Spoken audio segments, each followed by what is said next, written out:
We got so excited by that idea that we just started pumping all these creative cycles into coming up with ideas and a concept.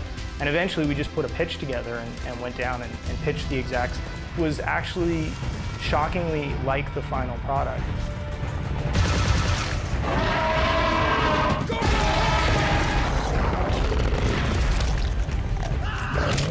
They loved what we proposed and they gave us the gig. So it's a huge opportunity for us as Turok fans. Vancouver-based Propaganda Games successfully convinced the executives at Touchstone that they were the right developer for the job.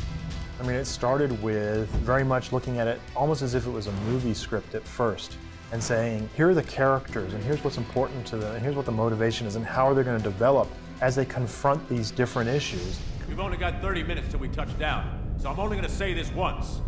Our target is Roland Kane, leader of the legendary Wolfpack. We had screenwriters from Hollywood come on board and help with treatments and do revisions. So it definitely was something that bubbled up from the inside, but that also was spread around and got a lot of experience and a lot of talented people looking at it, to look at the dialogue, to look at how the scenes came together. This near-future reimagining of the franchise places the gamer in the role of Joseph Turok. As a Black Ops soldier, Turok has engaged in many covert operations, the last of which, along with his Wolfpack compatriots, resulted in deaths that still haunt the beleaguered warrior. Now, as the most recent member of Whiskey Company, Turok's new mission is deeply personal.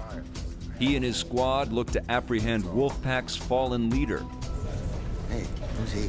Hell if I know. Somebody get a bucket and mop. We got a new cleaner on board. This is an elite group that's fought together, and they don't need this outside presence coming in, so they don't even trust him at first. And when you're tossed out into a hostile environment that you're trying to survive, trust is really, really important. Turok's here to help us track Kane down. He's a former member of Wolfpack. Yeah, before he screwed him over. Blade, cannon!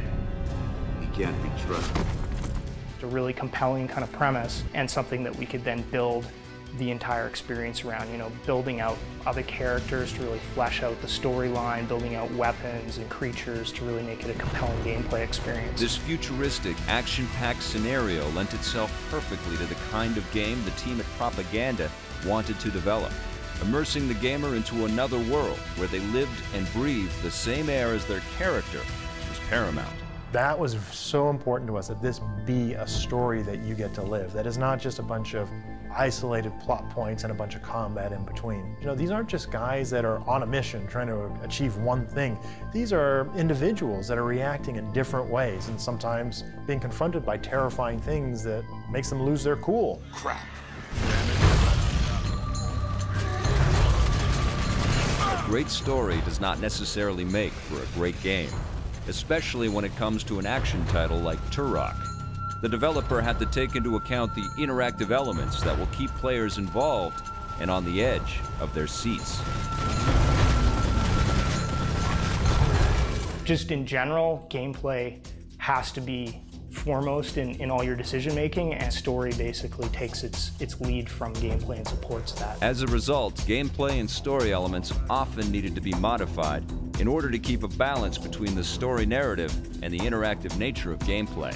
We've actually gotten together as a group and said we don't like this part of the game, and design leads come down and say, well, what can we do to make it better? A lot of times, yeah, they're totally open to feedback and to changing things. Once the team had settled on the design and gameplay elements in Turok, the concept artist stepped in and began to flesh out ideas. Our artists, they're amazing. They're off the hook, and they created something which is incredibly beautiful, and I really think that when the game comes out, people are going to say the same thing.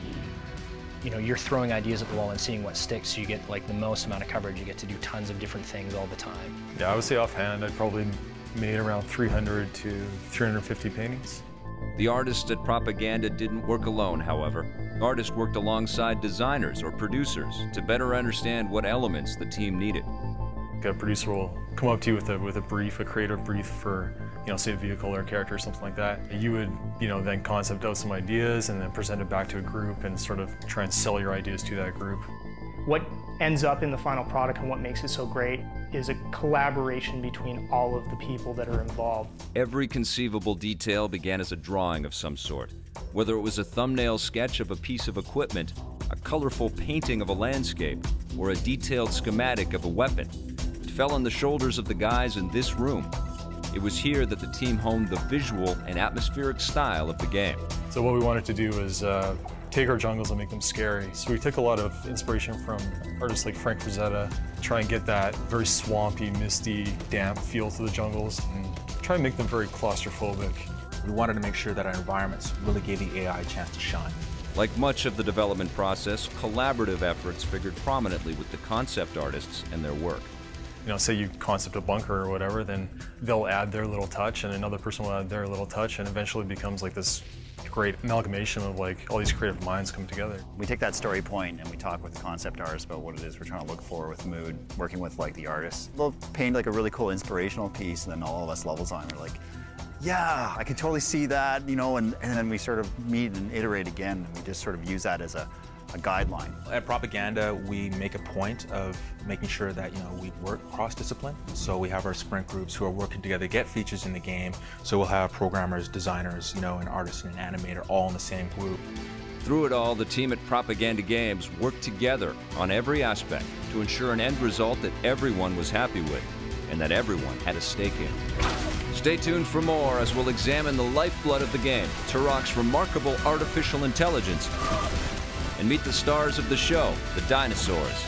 All this and more on the next installment of Awakening the Giants, The Making of Turok.